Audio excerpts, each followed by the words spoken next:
이행지체에 이어서 하도록 하겠습니다. 네 번째 요건, 이행하지 않은 데에 대하여 채무자에게 책임 있는 사유, 유책 사유가 있을 것. 이행지체에 관하여는 명문의 규정이 없지만 학설은 일치하여 이행지체의 경우에도 유책 사유가 필요하다고 한다. 채무자의 유책 사유는 채무자의 고의 과실 외에 채무자의 법정 대리인 이행보조자의 고의 과실도 포함한다. 따라서 그 유책 사유는 채무자의 고의 과실보다 넓은 개념이다. 민법 제391조를 읽어보면 채무자의 법정 대리인이 채무자를 위하여 이행하거나 채무자가 타인을 사용하여 이행하는 경우에는 법정 대리인 또는 피용자의 고의나 과실은 채무자의 고의나 과실로 본다. 라고 하고 있습니다. 채무자의 고의 과실. 고의는 자기의 행위로부터 이행지체라는 위법한 결과가 발생하는 것을 인식하면서도 그 행위를 하는 것이다. 과실은 자기의 행위로부터 이행지체라는 위법한 결과가 발생할 것을 인식했어야 함에도 부주의로 인식하지 못하는 것이다. 여기서 요구되는 주의는 원칙적으로 선량한 관리자의 주의이다. 법정 대리인 이행보조자의 고의 과실. 자, 보통 이행보조자라고 하면은 쉽게 생각하시면은 이제 A라는 사람이 채무자, 그리고 B라는 사람이 이제 채무자로부터 수급인, 예를 들어서 어떤 공사를 해주기로 이제 A랑 B가 계약을 한 거죠. 그래서 B가 공사를 해줘야 하는 사람.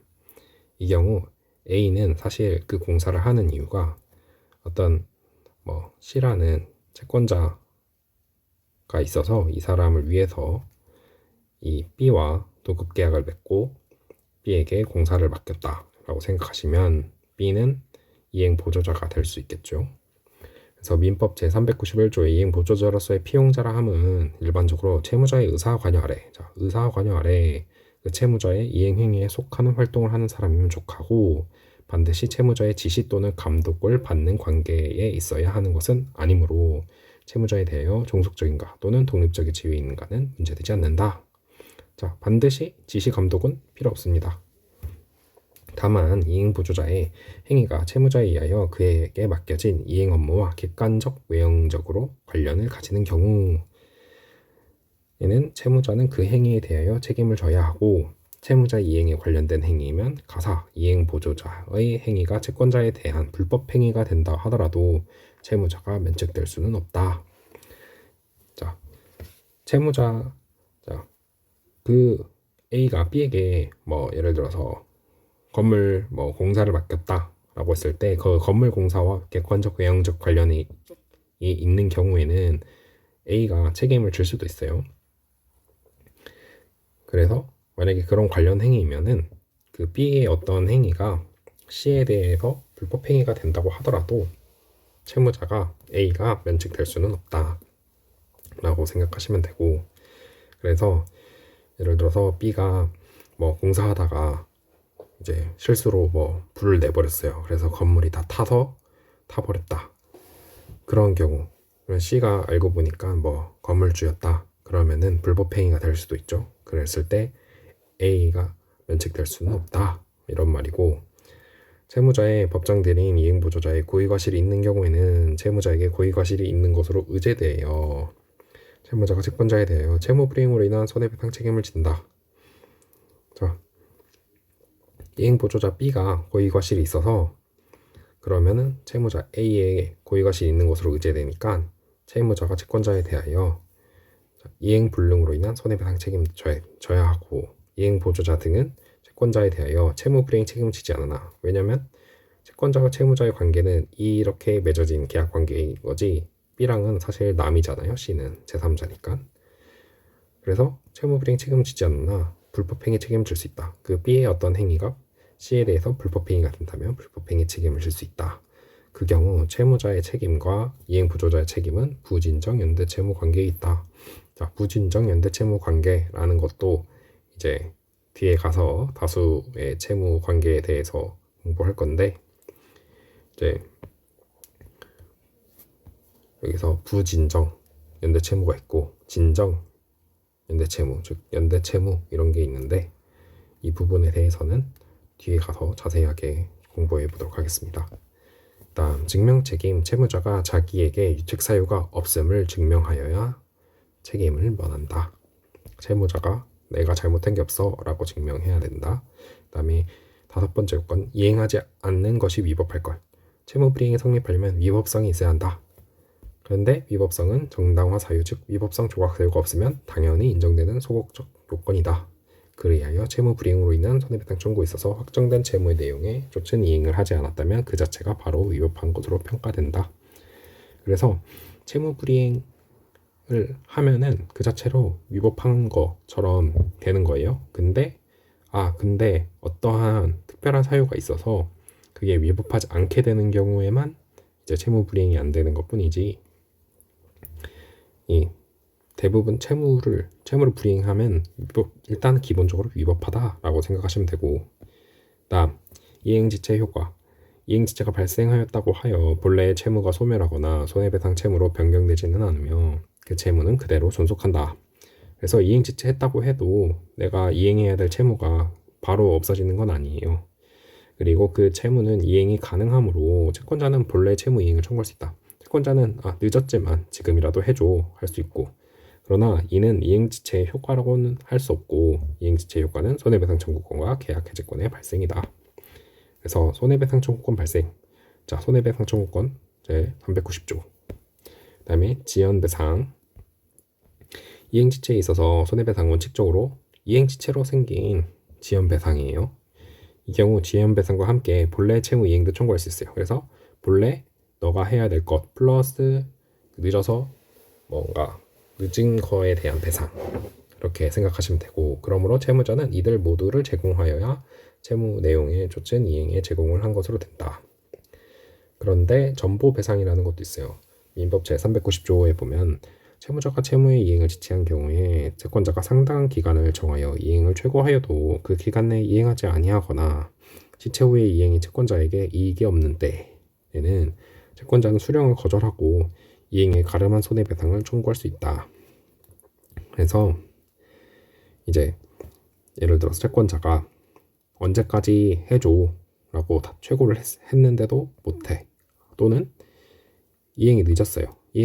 지체 후의 이행. 예를 들어서 우리가 크리스마스를 위해서 어떠한 행사를 할 거니까 그때 꼭 필요한 거예요. 크리스마스 날에만 할 수 있는 거. 근데 크리스마스를 지나서 이행을 하면은 채권자는 더 이상 필요가 없게 되는 거죠. 그런 경우에는 그냥 나 안 받고 그거를 대체한 손해배상 청구할래 할 수 있다.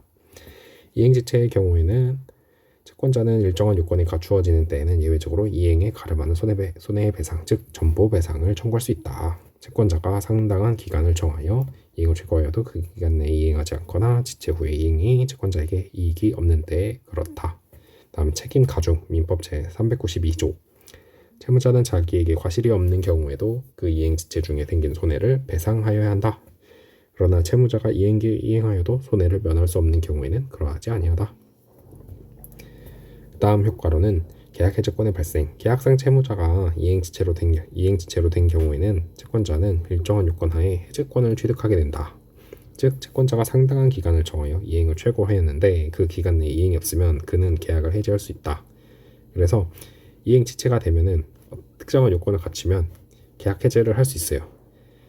그래서 예를 들어서 민법 제544조 본문에는 채권자가 상당한 기간 정하여 이행해, 그래도 안 하면 나 해제해야지 할 수 있고, 그러나 채무자가 미리 이행하지 않을 의사 표시한 경우 또는 정기행위의 경우에는 최고 없이 곧바로 해지할 수 있다. 그래서 채무자가 근데 애초에 나 이행 안 할 거야 라고 하거나 정기행위, 이제 뭔가 정기적으로 하는 그런 행위인 경우에는 최고 없이 곧바로 해지할 수 있고, 그리고 채권자는 계약 해지하면서 동시에 손해배상 청구도 할 수 있고, 그래서 해제하고 손해배상 청구할 수 있고, 이렇게 생각하시면 되고, 그 다음에 이행지체 종료. 언제 이행지체가 사라질까? 채권 자체가 소멸될 때, 채권자의 지체를 채권자가 면제를 줄 때, 이행 제공 또는 지체 후에 이행 불능이 되면 이행지체에서 이행 불능으로 변하는 거죠. 자, 이제 연습 문제 한번 풀어보도록 하겠습니다. 연습 문제 1번은 2025년도 노무사 기출 문제인데요. 1번 이행지체에 관한 설명으로 옳은 것은 1. 금전 채무의 이행지체로 인해 확정된 지연손해금 채무의 경우 채무자는 채권자로부터 이행 청구를 받은 때부터 지체 책임을 진다. 자, 우리 금전 채무 이행지체로 인한 확정된 지연손해금의 경우에는 채권자로부터 이행 청구 받은 때부터 지체 책임진다 라고 했죠. 맞는 거. 그 다음에 2번 반환식에 약정이 없는 소비대차의 경우 대주가 반환을 최고한 때부터 이행지체가 된다.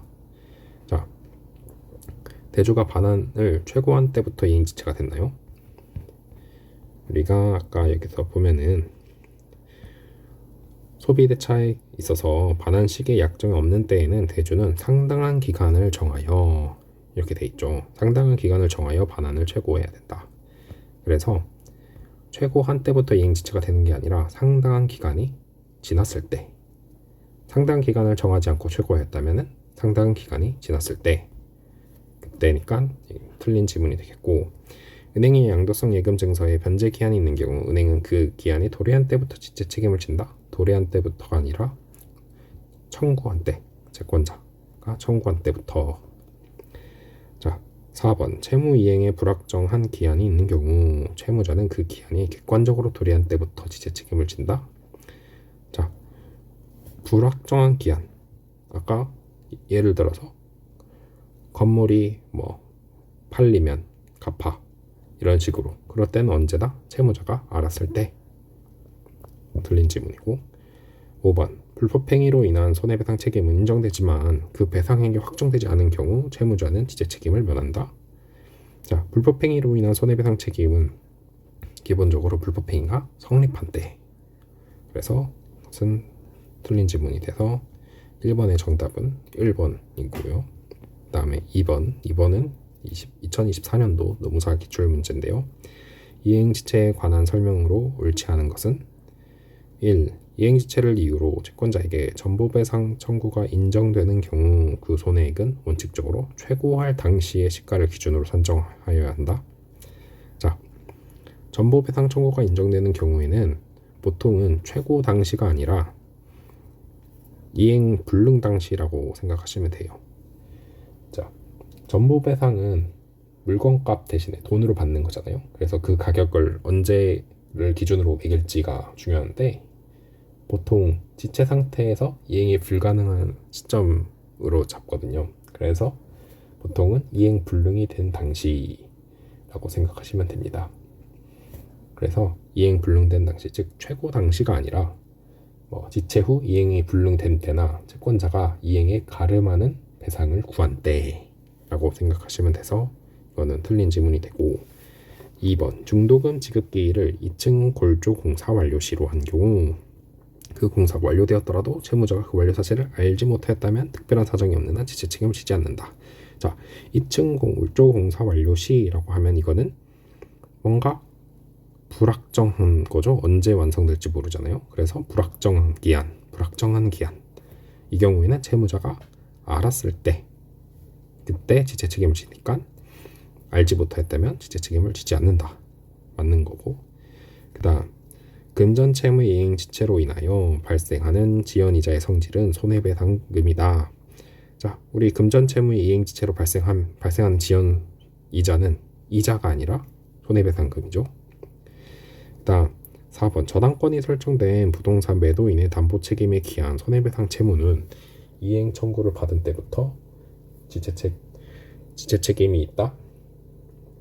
자, 저당권 설정 부동산 매도인의 담보 책임은 민법 576조에 기한 손해배상 채무인데 이 경우에는 기한의 정함이 없는 채무에 해당해요. 기한의 정함이 없는 채무이기 때문에 이행 청구를 받은 때.